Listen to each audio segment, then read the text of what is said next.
All right, y'all, welcome to the Scott Horton Show. I am the director of the Libertarian Institute, editorial director of antiwar.com, author of the book Fool's Errand, Time to End the War in Afghanistan, and I've recorded more than 5,000 interviews going back to 2003, all of which are available at scotthorton.org. You can also sign up for the podcast feed. The full archive is also available at youtube.com/Scott Horton Show.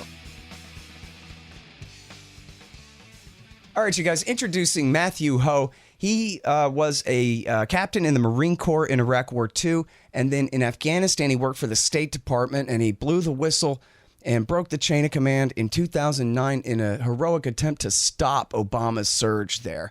And he's been a great critic of especially the war in Afghanistan ever since then.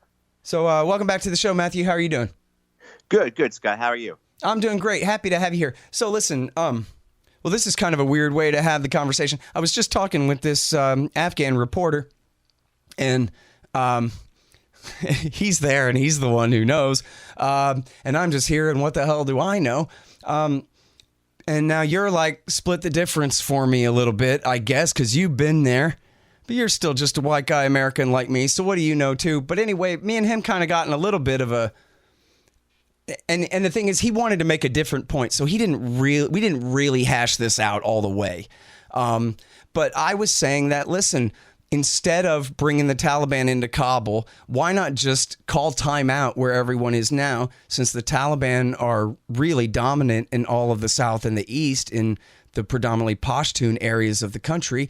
And since the Tajik-Uzbek alliance is dominant in the north and the land, around Kabul, that maybe just kind of call time out there. He was more interested in the idea of Kabul and the Taliban working out an agreement and integrating them into the parliamentary government instead, I guess.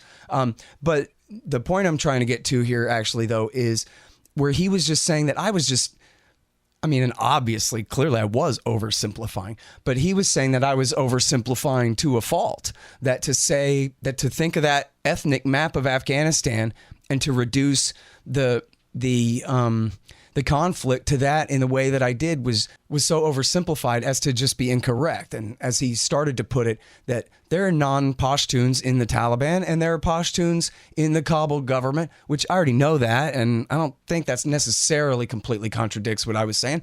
But then again, he is from there. I think he's a Pashtun and is from there. He talked about his family's from the Nangarhar province and stuff. So, but I've talked with you about this quite a bit in the past few years, and you have some real experience in Afghanistan too. And I just wondered, if you can, shed some light or some gray area or something on here to make me smarter. Yeah, no, and I should say I haven't been back to Afghanistan in 10 years, and primary reason being because if you go back as a civilian without the military, you really can't get outside of Kabul. Maybe you can get to some of the other government-controlled cities, but that's not really effective in seeing what's happening there. It's just too dangerous to travel, out to like the war zones, or to the south or into the east or what have you. But no, that was not my experience, not what I know about it. Certainly, there's been a lot of internally displaced persons, internal migration in Afghanistan over the last 10 years. As the war has escalated, it's gotten worse. A lot of people from the south and the east have gone to places like Kabul. So you've had that representation of, say, Pashtuns fleeing from the war zone, going to places that are supposedly safer. But they're living in refugee camps, or they're living in shanty towns, or in what in previous times we'd call ghettos. Basically, they're not they're not settling and living in mixed communities. What I saw when I was in Afghanistan, and this seems to hold true and has held true, certainly, like as you said, yeah, there are Pashtuns in the government. There are Pashtuns throughout all society, in different forms. But my argument about that is that people would say, hey, well, Ghani's Pashtun and Karzai is Pashtun, and my argument is, hey, Obama's black. That doesn't, and there are blacks in the government. Ben Carson is on the cabinet. but does that mean that we have equal representation in the United States? Does that mean that black and white households have the same amount of wealth, that all of a sudden everything is equal because you have a few outliers, particularly in senior positions? And in Afghanistan, the other thing to complicate it further is that Afghanistan is in its roots, it's tribal. A lot of that tribal system has been destroyed in the 40 years of war, especially the Taliban really took an axe to the tribal system, really decapitated a lot of the tribal leadership. And so the tribal system does not exist in a way that you see in other, say Middle Eastern countries, and how definitive it is, or how granite it is in terms of its relationships with one another between tribes, but it's still there. But that said, in the South, particularly in the places where the war is being fought in Helmand and Kandahar and Zabul, down along the Pakistan border areas there, where the poppy fields are, it is 98, 99% Pashtun. When I was there, the only non-Pashtuns I experienced were government officials, the Afghan army, and the Afghan police. I know there were efforts to integrate more Pashtuns into the Afghan army. I mean, for years, the U.S. government always said that the Pashtun army was representative of the Afghan population, so that the Pashtun army was 40-some-odd% Pashtun. I'm sorry, the Afghan army was 40% Pashtun. But that was never the case. That was a complete lie. Somebody wrote that down, and everybody went along with it afterwards. The reality was that only about 4% of the Afghan army was Pashtun. Where I was, we had 6 Afghan army battalions, and only 2 of the army battalion commanders could speak Pashto, the language of the people there. Mm-hmm. So it was clearly, as we would say, ANA, Afghan National Army, really stood for the Army of the Northern Alliance. And you had this breakdown between ethnicities that was very clear. The battle lines were very clear. The Taliban, yes, there were some non-Pashtuns in the Taliban, but not many. Primarily a Pashtun movement. Was it representative of all Pashtuns? No, but it was representative of a substantial portion of the Pashtuns who felt that they were being occupied, felt that they were fighting, occupied by foreign powers, feeling that they were fighting and being oppressed by a central government that was composed of ethnic rivals, that was a kleptocratic and predatory government. And so, yeah, I mean, it's not so simple as we make it out to sometimes when we're discussing it. But, unless there were major demographic changes in the last 10 years that I'm not aware of, I just don't see how Pashtuns have become more represented in the government, in the army, in the police, and that the war hasn't been basically kind of a proto-ethnic conflict. And the war is very complex. I mean, this war, it's on multiple levels. I mean, so there's a just as you can say there's ethnic differences, you can also describe it as a rural and urban conflict. And this goes back decades as well. Mm-hmm. So if you're a Pashtun who lives in the city, yes, you are probably more likely to be on the side of the government forces than on the side of the insurgency, because you have that rural-urban split. And that was the case going back. That was certainly the case, during the war with the Soviets, and then also too prior to that in the period of conflict before the Soviets entered. So, it's very complex, but to dismiss it as there being no ethnic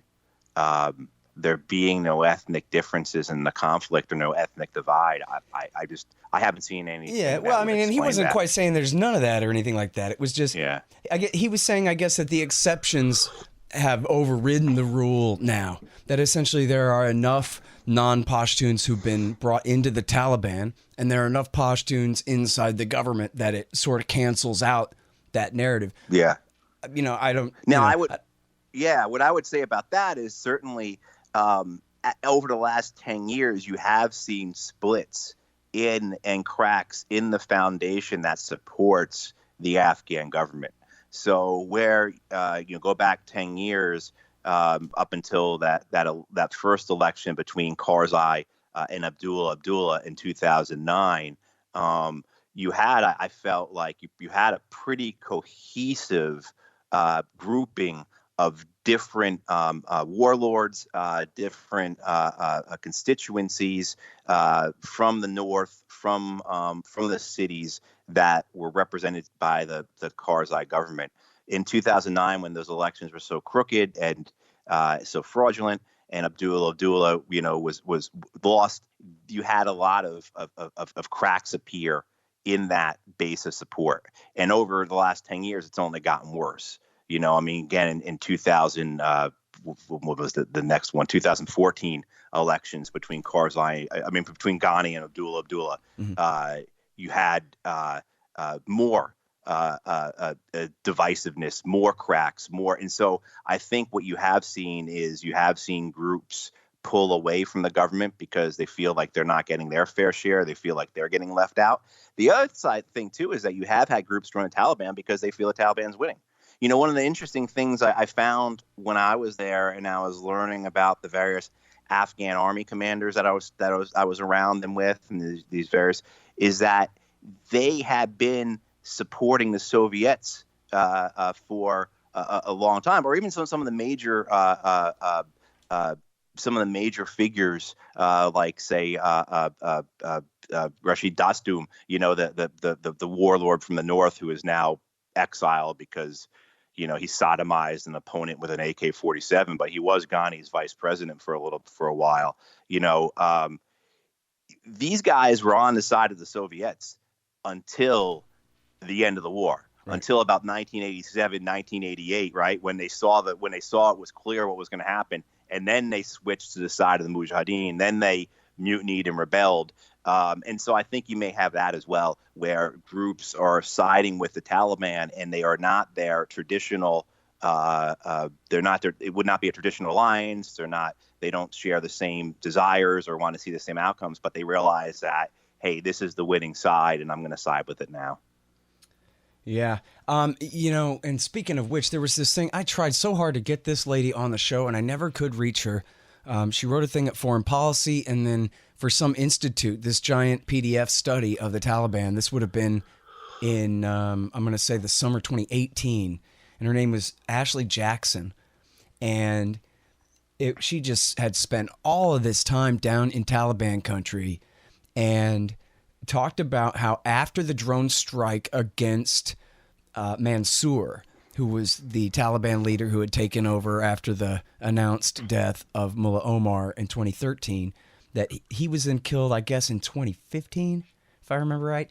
But then I think so, yeah. So the new guy, whose name is really hard to pronounce, Hakanzada, I guess, something like that, that he essentially got smart and started waging a people's war. And guess what? He's from there. So unlike Stanley McChrystal and David Petraeus and their army and Marines, these guys actually can fight among the people and swim among the fishes, as Mao said, or whatever it is, right? And so instead of destroying everything the Americans had built, they just started co-opting everything. And they just started essentially making offers like, hey, we'll either kill you or you can join us. And so, police chiefs who were installed by the Kabul government are really answerable to the Taliban.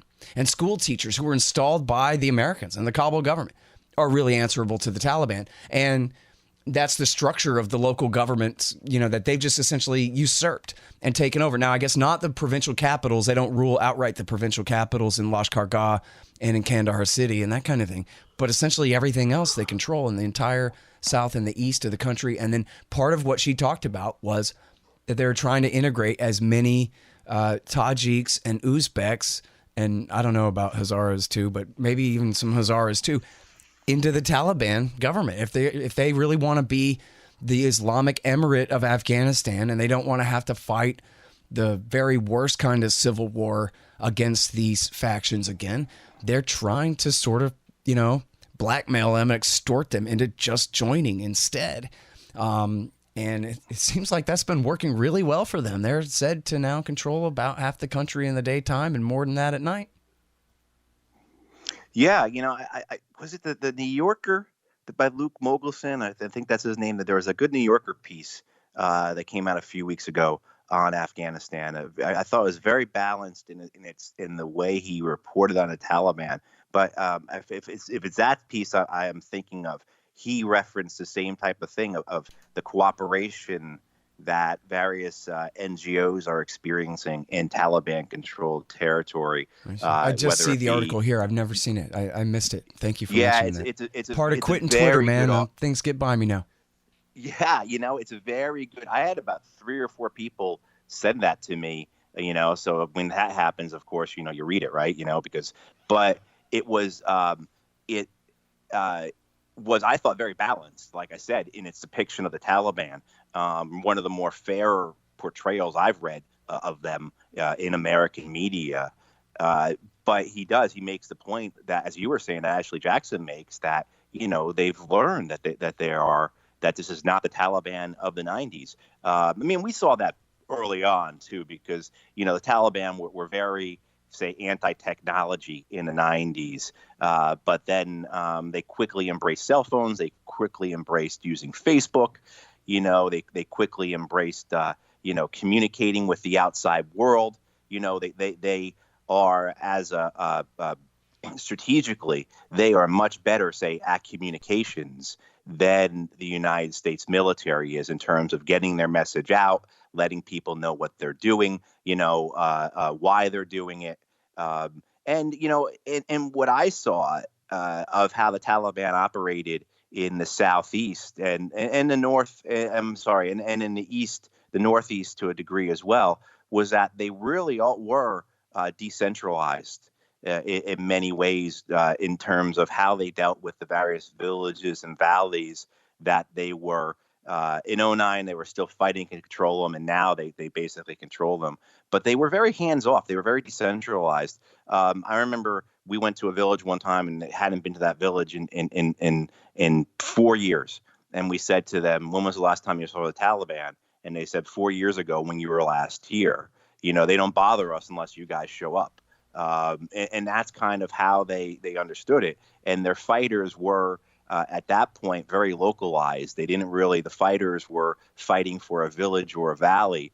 We called it valleyism, and then the Taliban, they say, like the military commander for the province for the Taliban, he would have a cadre of forces that were, 2 guys on a 60 or 75 cc motorbike, about a cadre of maybe 50 or 100 or 150 of them total for the province. I would expect, and they would kind of go around and help out where they could, and they'd deliver money and weapons and explosives, and they'd also deliver beatings, if need be. But that also time too was in 2009 was when Mullah Omar came out with kind of like a guideline for his forces. They were not to prey on the villagers. They were not to no extrajudicial punishments.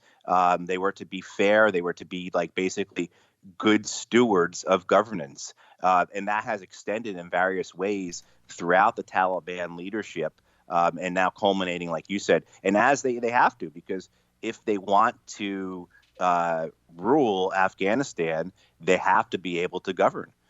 So this is kind of a trial period. The other thing too is that they're trying or attempting to show that they are no worse than the government is. That they are that the government is not a better option for the people than the Taliban are. So they, in extent, and they are basically applying all these counterinsurgency principles that Petraeus and McChrystal and Mattis. Everybody thinks Mad Dog Mattis is not counterinsurgency, but Jim Mattis was the guy who co-authored the counterinsurgency manual with David Petraeus. Right. He's got as much to So, but these ideas of providing an alternative to the people rather than just being dudes with guns, and so you see that because the Afghan government is really has not done much of anything for the economy. There's no economy to speak of. The schools. I mean, there's just a special inspector general for Afghanistan reconstruction report, that came out, and half the schools they visited don't have enough chairs or desks or books or facilities, and a lot of them have holes in the roof and things like that. And those are the ones they just visited, and they probably only visited the ones that they could actually find, because there's a big report a couple of years ago that a lot of the schools that they said that were built were not built at all, along with the health centers. So the Afghan government really hasn't delivered much to the Afghan people. Now, certainly the Afghan people are in their 40 some odd year of war. So there's really, there's no infrastructure to speak of. But the Afghan government, and there's been such a flight of human capital that it's really hard to develop and progress. And when you've got a war going on, how do you do that anyway? But and then for Afghan women, the reality is stark. Is it better than under Taliban rule or under the rule of the warlords before the Taliban? Yes. Is it good? No. I mean, the numbers for Afghan women are, 80% of the suicides in Afghanistan are by women. A third of Afghan women are child brides. And that's happening in the Afghan government controlled areas. Right. Right. I mean, so. Yeah. Ann Jones said that the number one priority of the Afghan police, by far, they spend more time capturing runaway women and girls than any other thing. Yes. That's absolutely. The government that USA has put in power there. The democracy. That's absolutely correct. Yeah. Yeah. I mean, and there's been various really egregious, examples of Afghan laws that have passed that allow men to beat their wives if they don't submit to them, if they don't provide sex to them. All kinds of things like that are just this notion that there is a clear difference between the Afghan government and the Taliban in terms of how, when it comes to women, is just not simply true. Well, hey, maybe in a horrible, sick, cynical way, that goes to show that actually the Taliban could just be integrated into this government without a further civil war. And back to my previous guest, his point of view, I mean, he just thought my whole autonomy and federalism kind of thing was all wet, and was saying that, in fact, I brought up Gulbuddin Hekmatyar, and he was saying Hekmatyar is a great example of how to do this. You make a peace deal, and this guy ran a suicide bomber militia, the Hezb Islami insurgent group, allied with the Taliban and the Haqqanis for years against the U.S. here. And then eventually they just made him a sweet enough deal that and maybe he just got old enough and arthritic enough, he decided to come in, and my guest said he disarmed his militia. He's not a coup threat or anything like that, as I at least one time feared. And that what he's really doing is running for president and losing. And he's being brought down a peg by being integrated into the government. He is being faced with the reality that nobody likes him, nobody supports him, and he doesn't have any real natural power. So now he's reduced to a clown making ridiculous statements on TV. And isn't that what we want to see from all of these guys? If they're going to, whatever violence they're going to commit, by all means, channel it through the parliament first. And then at least you don't have to have a civil war. You just have the typical war of all governments against their populations. But not against their own different factions, which are much deadlier usually. Yeah, I wouldn't count him out. I mean, I would not. I'd be very cautious with him. He's just a guy who's been around for a very long time. Used to be CIA's favorite. Exactly. He is. This guy is going to do what is best, and he's very cunning. He came into us, and his people came into us in 2009. Wanting to strike a deal, that was one of. When I was in Nangarhar, that was one of the things I dealt with, and then being told by our embassy, stay out of it. We're not talking to them. This is, this is reconciliation is an Afghan only policy, which was absurd because you're backing a central government. You're supporting them, you're propping them up, you're keeping them in power, you're making them rich. Why are they going to reconcile with their enemies? It's just absolutely absurd. But that was, and that's one of the reasons why, I ended up quitting or whatnot, was there was no desire for any type of deal or peace in '09 and 10. But yeah, this idea that we could have disarmed his people and at least taken that part of the war away. They were always, in the three elements of the insurgency, along with the Haqqanis and then with the Quetta Shura Taliban, they were always his people, Hekmatyar's people, were always the kind of the smallest or the weakest or the most inconsequential. Well, that was compared to the Haqqanis and the Quetta Shura, though. They were still consequential in terms of they were killing lots of Afghan army and Afghan police and lots of Americans and NATO forces, and they were controlling areas or doing the best they could. And but yeah, I mean, the idea that is basically what you want to have happen is get these guys in and get them into a political process where they feel they can at least take part fairly, or at least have a shot at some power sharing. I don't know where the Taliban are going to say about democracy. I mean, they tend to be opposed to that, or I shouldn't say tend to be, but they seem to have always been opposed to it. But if it's a deal that's good enough for them, I mean, and this goes back to, and this hasn't changed. I don't believe it's changed. When I would deal with these guys, when their people would come in, both in the East and when I was in the South, their interlocutors would come in, and I'm sure some of those guys were actually Taliban themselves and speak to us. They would say, over and over again, look, we're tired of fighting. Our fathers fought, our grandfathers fought, our sons are now fighting. We don't want to see our grandsons fight. We want to see this over, but we're not going to surrender. And because that was always the Americans, that was always our thing to them, was basically surrender. Our preconditions were embrace the Constitution, accept women's rights, or no, denounce Al-Qaeda, I'm sorry, and put down your weapons. So basically surrender, especially the put down your weapons part. That's basically surrender. And they weren't going to do that, but they wanted to talk. They wanted to end it because this has been going on since the 70s. I mean, I say this all the time. I was born in 1973. That's the year the king was deposed. This has been going on since then. By the time the Soviets come in, as many as 100,000 Afghans have already been killed in the fighting. This is something that's been going on for so long that the Taliban wanted to end, but they don't want to surrender. And they don't want to, and just like anyone, they don't want to give up on the sacrifices they've already made, and they feel that they're winning. I think that was one of the points that you made, Scott, I made, lots of people made, when Obama was escalating this war, was that, look, if you escalate the war and it doesn't work, then what? You could always you can always come back to killing tomorrow or the next day or next week or next month or next year. But if you escalate the war now and it doesn't work, then what are you going to do?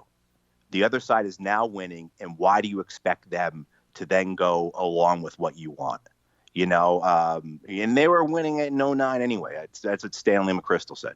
So this whole thing has been just, devoid of any intellectual thought or reasoning or at all on the United States part. Hold on just 1 second. Be right back. So you're constantly buying things from Amazon.com. Well, that makes sense. They bring it right to your house. So what you do, though, is click through from the link in the right-hand margin at scotthorton.org, and I'll get a little bit of a kickback from Amazon's end of the sale. Won't cost you a thing. Nice little way to help support the show. Again, that's right there in the margin at scotthorton.org. Announcing the latest book to be published by the Libertarian Institute, Coming to Palestine, by our heroic executive editor, Sheldon Richman. In Coming to Palestine, Richman tells the truth about the creation of Israel, the Palestinian Nakba, or catastrophe, and the Israelis' continued oppression of the Palestinians since that time. He also tells the stories of anti-Zionist, Orthodox, and Reform Jews who oppose the creation of Israel, and those who fight for the Palestinians' freedom today. Read Coming to Palestine by Sheldon Richman, available at libertarianinstitute.org and amazon.com. Hey guys, you got to check out thebumpersticker.com. You play in a band, you need stickers? You go to thebumpersticker.com. Maybe you have a business and you need stickers. You go to thebumpersticker.com. They'll take care of all this stuff. I created the company back, a generation ago. I sold it to Rick McGinnis, and he's done a great job with the company ever since. They got what you need over there at thebumpersticker.com. Well, and so what about this recent election? I mean, is it a sure bet that this government can even stand Taliban notwithstanding? If Ghani and Abdullah cannot decide who's going to be who? I mean, in 2014, they were trying to kill each other. Yeah, yeah. John Kerry had to fly there, right, and make this. We're so big on Afghanistan, the rule of law in Afghanistan. It's a constitutional government, and look, it's a democracy, and the elections are just incredibly fraudulent, one after the other. And it was so bad in 2014 that Secretary of State John Kerry had to fly there and create this compromise that created an extra constitutional position for Abdullah to fill as a chief executive officer of the government. And then they kind of split positions. Certainly the Afghan government, a lot like the United States government, say, like in the 19th century, where patronage was a huge factor, right? Where the president was assigning who was going to be the postmasters, throughout the country, right? Yeah, that's the same way with the Afghan government. All the positions below president within the executive are appointed by the president, all the way down to the lowest cop on the beat, all the way down to the lowest, sanitation worker or whoever in the smallest town in Afghanistan is in a direct line to the president of Afghanistan, in terms of who appoints who and how they're selected. And so, the government was essentially split along those lines. So nothing was going to be accomplished anyway. And they hate each other. They don't work together. Ghani has a reputation for being stubborn and thick-headed anyway. But yeah, I mean, this thing the election was pushed back, from the spring to a couple months ago. And then the election results were supposed to have come out in October, and now they've been pushed back to this month. And I don't even know if I've seen an actual date for when the results are supposed to be announced. I went back and looked, and all I found was just things saying the results will be announced in November. So maybe I just missed it, but I couldn't even find a date where they said the results were going to be announced. Yeah, I saw a thing that said it was going to be later this month, I guess. And of course, both of them started claiming victory immediately. And just like in the last two elections, they're not even talking about turnout in the countryside. You know what I mean? The only reason that the only real, at least Western good report about what was happening out in the countryside in 2014 was Gopal and Aikens saying there's nothing going on out there, man. There's no election. What election? Yeah. Didn't happen at all out in the countryside. Exactly. If the people out there even knew about the elections, they would have felt that this doesn't apply to me, that this doesn't represent me. It doesn't apply to me. I was like, in Gopal's reporting, he quotes some guy saying an election. Why, did the guy die or something? They don't know. Yeah. Why would you have an election? I thought we had a police chief. That's a lifetime appointment, is it not? Yeah. I mean, that's the way it was. I mean, and in some ways too, you can look at it with the elections in 2009 and 2014 and the various parliamentary elections. And this last election had, I think, total turnout was less than 25%, including the cities. The people know that the people realize that it's inconsequential, that the government is corrupt. It's not just corrupt, it's predatory, that there is no there's just a report by the Bureau of Investigative Journalism just a couple days ago about all the different property that various government officials own in Dubai. All these families that are part of the government in Afghanistan own, large amounts of property in Dubai. These massive apartments or condos within these skyscrapers and stuff, which, if that was done legitimately would not be a problem. But, it's not being done legitimately. We know clearly that is money that most likely came from the United States or maybe Japan or Germany or Britain. But, and again, it's just Jason Ditz at antiwar.com. And if anyone's listening who is really interested in these issues and you don't subscribe to the antiwar.com, daily feed, you're missing out, because that's how I learn everything, is through, Antiwar and Jason Ditz, but yeah, he reported that they just get a new estimate for how much the United States has spent on reconstruction and development and police and schools and all those things and combating opium is 132 billion or 138 billion or something like that since 2001. And about 10 billion of that has been against the opium trade or against the drug trade. And, we've seen how well that's applied. Yep. But, I mean, for the people who are in Afghanistan, they know all that money's being spent. They're not seeing it. They know the government is, and they've never had a government that has worked for them. They've never had a government that has represented them. They've never had a government that has protected them unless it's protecting a constituency that you're a part of. And so I think what's going to happen with these elections is that these various warlords who make up the constituency of Afghanistan, of the Afghan government, these warlords in the north, and then some of the strongmen in the east, say like Gulog or Shirzai or whoever, they have to make a decision what they're going to do when this crisis comes full force of who won the election.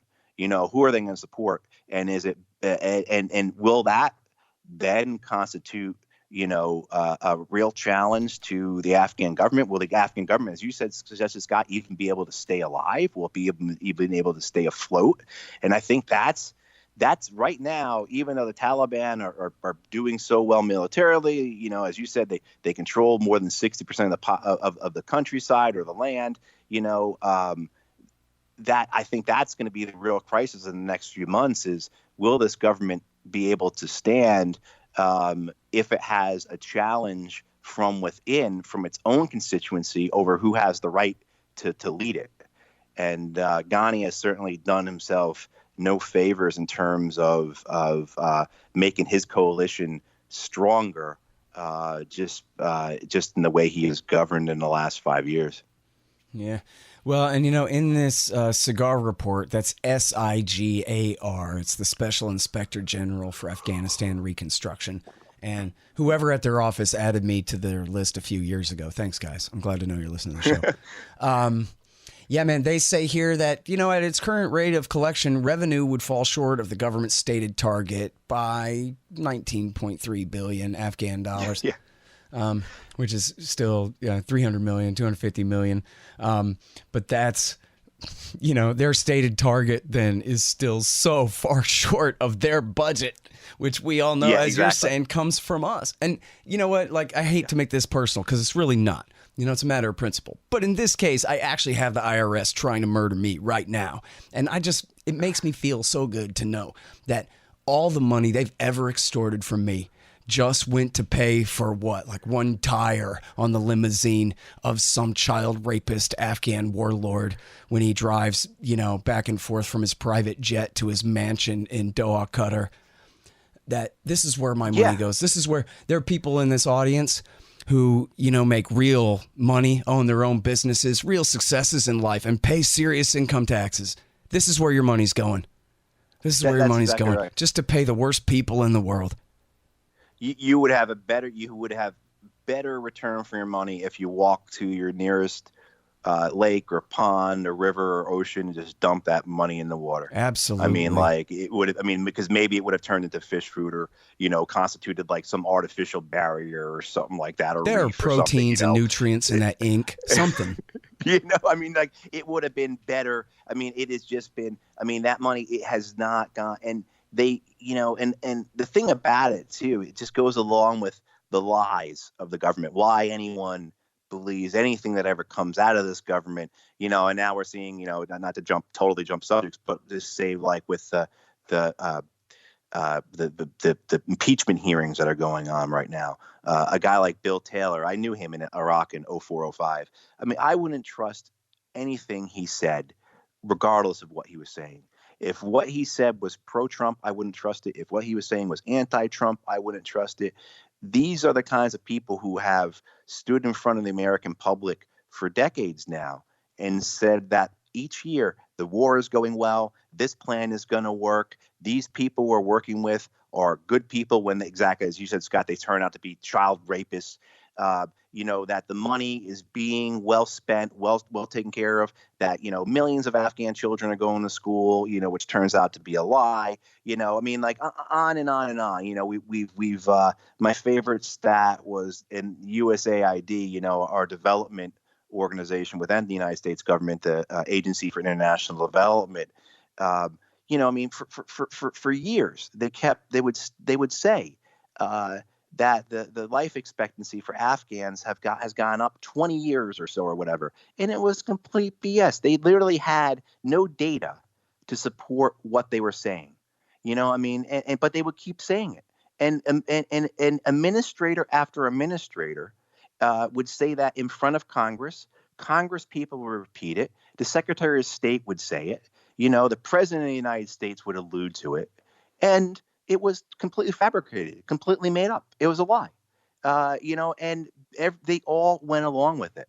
And let alone the larger picture of that, our young men and women are over there being killed, being maimed, coming home with like incredible psychological. Well, wait just a second. Even on that wounds, previous you know? point about life expectancy and all that, even if there's a kernel of truth in that, look at the actual situation. The American occupation began just as a massive famine was ending, which was, of course, part of the Civil War that was going on at the time. But it was also a major drought had come, and people were dying by the thousands at that time. So it was a, you know, of course, there's been an improvement of the standard of living. It would have been probably an improvement if the Russians had come back, for God's sake, at that point. You know? Actually, I got into an argument with because the Atlantic magazine had reprinted it, and I sent them, you know, everything about this. You know, the USAID points to a study that was done, and six people on the study, 3 of them resigned in protest because the study was published because it had been done so incorrectly. Wow. You know, I mean, so the study it was crazy. But when I went back and was pointing all this information to the Atlantic. And of course, like any of these places, the New York Times, the Post, none of these people, Vanity Fair, whoever, they never issue a correction. They never report their own mistakes. Nope. They never want to contradict. You know, it's sickening. But actually, the period of time in the last 100 years when life expectancy actually went up for the Afghans was during the time the Soviet Union was in Afghanistan. Except for the million people they killed. That's exactly what I was going to say. And they killed 1 million people. But still, life expectancy somehow went up during that time. Yeah, those sound like some fudge numbers to me too, man. Yeah, but these at least were the numbers that are being reported by all the various world institutions, right? The World Bank, the EU, the CIA. They right. So I mean, at least this is what everyone had settled on. The CIA said that about the 80s under the Soviets, and that's at least against interest. That sounds more like an admission on their part. That's exactly right. And also too, I think it was like the World Bank as well was another one where I was getting information from on this. And if they were saying the communist Soviet Union had actually done, you know, and whether or not that's true, I mean, but the thing is that for decades, and as you said, folks who are listening to this, I mean, their tax money, at the very least, let alone families and friends who are going over there and you know, being hurt and killed, and then killing themselves. The number of people that we've killed, who we've destroyed, the societies we've destroyed. We've destroyed, you know, you're writing a book about this. We've destroyed how many countries in the last 2 decades, Scott? You know, I mean, like it's and they keep going along with it. They keep getting away with it. And then they get lauded as these various people, whether it's Bill Taylor or, you know, you turn on CNN and, hey, there's John Brennan or Jim Clapper, you know, these guys who continually perjured themselves to Congress, or in Brennan's case, spied on Congress. And the American people are okay with, or I shouldn't say the American people, but the American media is okay with continuing to put these people forward as exemplars of dignified public service, and nothing could be farther from the truth. Yeah, boy, especially Clapper. You know, they always say, well, he perjured himself about the NSA spying on Americans, which for some reason nobody cares about or something. They go, well, yeah, that's pretty bad. You know what he also perjured himself about was Saddam Hussein's weapons of mass destruction. Yeah. He was in charge of the Satellite Reconnaissance Office and was saying, oh, yeah, see that, you know, trough right there for goats to drink out of or whatever. Yeah, that's where they send the anthrax down there, whatever, you know, some garbage. And then also try to cover up for his lie with another lie. Vladimir Putin helped Saddam Hussein move all his chemical weapons to Syria. I mean, this guy should have been hanging by the end of 2003, long before he had a chance to perjure himself about the NSA or about Trump's supposed ties to Vladimir Putin. Yeah, but he ended up being, director of national intelligence instead. Seriously. Under a Democratic president. Let me ask you this, Matthew. Next week, there is a big event in Washington, D.C. being held by BringOurTroopsHome.us. And I was wondering if you are going to be involved in that at all. Do you know about that? You know what? I am glad you brought that up, because I was supposed to be in California next week, and that is not happening. And Dan had gotten in touch with me. I heard him on your show, and I had seen his op-ed. And Dan McKnight is his name, and as Scott said, Bring Our Troops Home is the organization. He's an Afghan war veteran, I thought he was absolutely terrific. And then he sent me an email, and I didn't see it for like 3 weeks, of course, right? For whatever reason, I skipped over it. I get a lot of it's like you do, right? You get a lot of these emails, and I think the subject line was like "Bring Our Troops Home," so I thought it was just from one of the various different peace groups or whoever that send me emails all the time. So, and then as I was clearing out, I realized my inbox, I realized, oh shoot, this is an actual email. And so, yeah, he had asked me to take part, and I had to decline because I was going to be in California. But, now I'm glad you reminded me, because maybe I'll try and get up there next week and at least attend it. But I think what he is doing is so important, and particularly to get members of Congress in the room and get them on the spot about what's going on with this. What he had said about talking with his senator was the same thing I heard over and over again, have heard in Congress for the last decade with, well, Matt, I hear what you're saying and I agree with you, but there's just not the political room for me to do this, or they say they agree with you and then they go out and they say something completely different. Who I had a very interesting conversation about this with in a green room one time was Michael Steele, who was the old, 7-8 years ago was the chair of the Republican National Committee.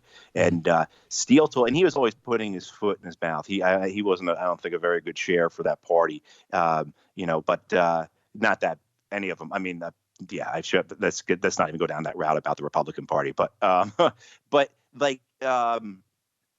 Steele said that the biggest, the most he ever got called by members of Congress about was, I think it was the summer of 2011. He said basically, look, Obama's right. We need to be getting out of Afghanistan.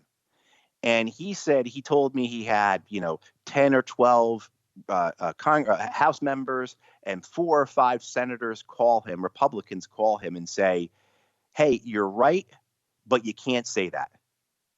And that's been the reality of our politics for the last 2 decades with these wars, where the Democrats were fine to be against the Iraq war as long as Bush was in office.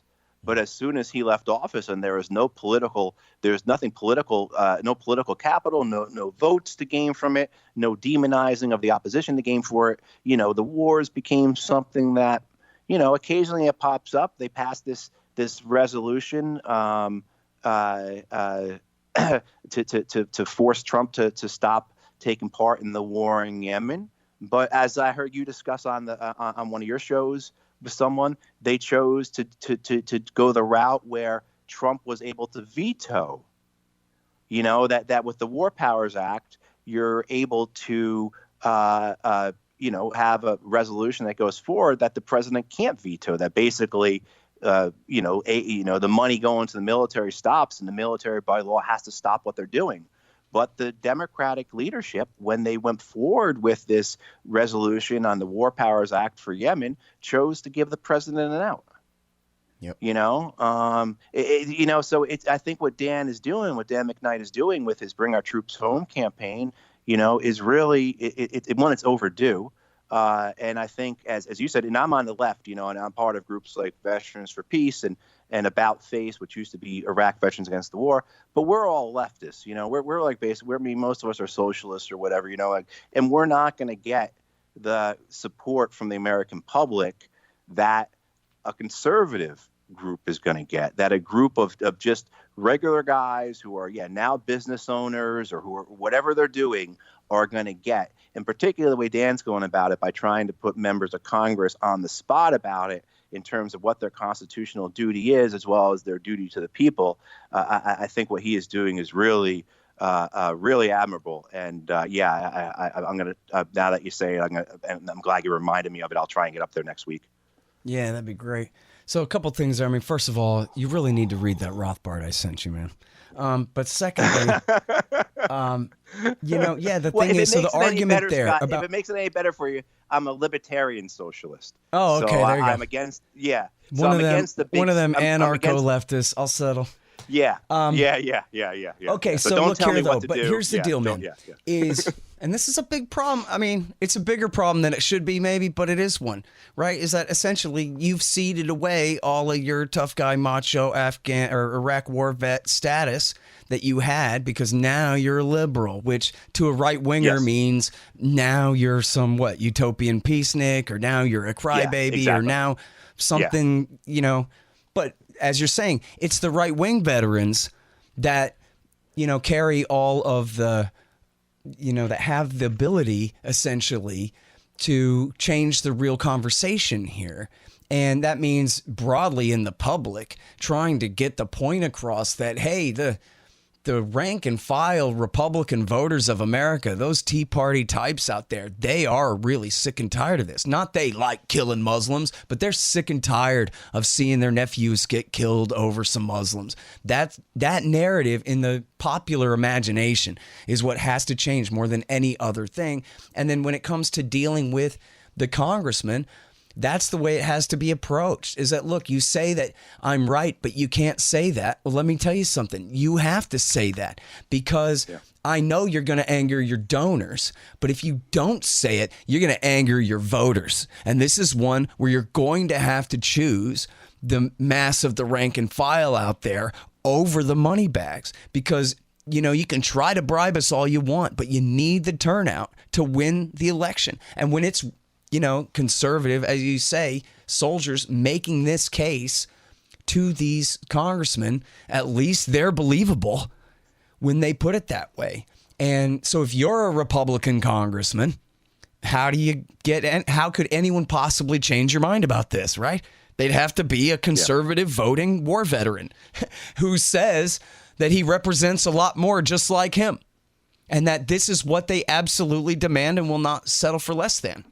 So, I mean, no offense, but being a socialist in this case, you might as well wear tie-dye and grow your hair out all long and start taking puberty blockers or whatever, because you're just giving away your whole status as a war veteran to say that stuff has got to stop. And by the way, there are plenty of people preaching socialism in America that they don't really need you on the margin for that. We need you for this. Yeah. I agree. That is exactly the case with, and you could say that on the right, if we could get more people who are doing primary challenges coming from that, the Tea Party was very successful, but the Tea Party had that nationalist, kind of proto-patriotic, back to the root, back to the roots of the revolution type of thing, where they didn't embrace the dangers of the standing army, right? Which definitely not. You go back. No, this was like the Bolton-esque perversion of the Ron Paulian Tea Party movement, right? But this is the thing about, and this is the entire point, right? This is the key to what we're talking about here. The populist right. In other words, Republican voters who are not members of country clubs, but who do vote Republican for mostly cultural reasons more than any other thing. That these people either they really like explosions and kicking Muslim butt, or they're sick and tired of it. And the answer is it's both. But the real thing is which gets emphasized, which is the narrative in the popular imagination that dominates. And it needs to be that we were having fun, but now we're not anymore, and we really are tired of it, Yeah, and there was I can't remember. I think it was MIT. I can't remember who did the studies of the and this has been spoken about on your show before as well, of the turnout in 2016, and that in a lot of the counties that voted for Trump, there was an anti-war vote, and that vote swung those counties for Trump. And these are, like what you're talking about, these are the communities that have borne the brunt of this war. You know, I mean, these are the families that have had cousins or nephews or brothers return and sisters return home, either dead or not the same, who have been told what the reality of the war is, or they have, people down the street who've experienced it. And so I think there is that base who would vote for it. That's the thing, is that, on the left, there's a lot of anti-war sentiment on the left, but when it comes time to choosing who they're going to vote for, that anti-war sentiment might rank 6th, 7th, 8th, right, in terms of what the priority is. And that's that's really important. I learned this from Grover Norquist when he worked with us. When I was doing like a lot of the Afghan study group stuff, and we were doing a lot in Congress and a lot of media work, and we got Norquist on our side because we went in and saw him. And Grover Norquist, if you're not familiar with him, big anti-tax, anti-government kind of guy, have been very involved with the Reagan. With Reagan, his politics in the 80s and such. And but Norquist, we got him involved because we went and said to him, and this was like 2010, we said, do you know how much money the Afghan war is going to cost this year? And he said no. And we said about $120 billion. And he fell out of his chair. But he told me the story where in the 80s, the issue of prayer in school was off the charts in terms of how it polled. 70-80% of all Americans were in favor of prayer in school. If a kid wants to pray at school, let him, And they ran candidates, the Republicans ran candidates on that issue, and they got killed. Right. Because when it comes down to it, who's going to go out and vote for that? No, you're voting because, because your cousin lost his job, or because, you're voting on the economy, you're voting on taxes, you're voting on, now you're voting on health care, you're voting on whatever it is you're voting on. It's those things that are impacting you. And, like it or not, this war doesn't impact most people, even though, God, it's close to 60% of your income taxes are now going to the $1.2 trillion war machine. Yeah, I mean, that's the thing, right? So it's got to be explained. Yeah. They got to be led. They got to be shown that actually this is the root of everything wrong around here. It's the root of all the problems in our economy. It's the root of all the division, much of the division in our society.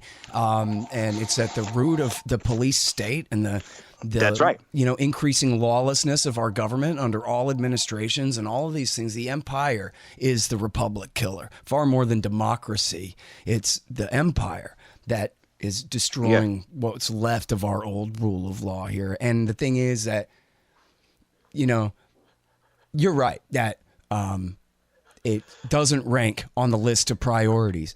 But if the connection can be made, and if it's conservative, bring them home, bring our troops home.us types, war veterans especially leading it. And if, as Trump noticed at his Minnesota rally recently, that his voters started chanting, bring them home, and they sounded like they meant it, then, that really could make it.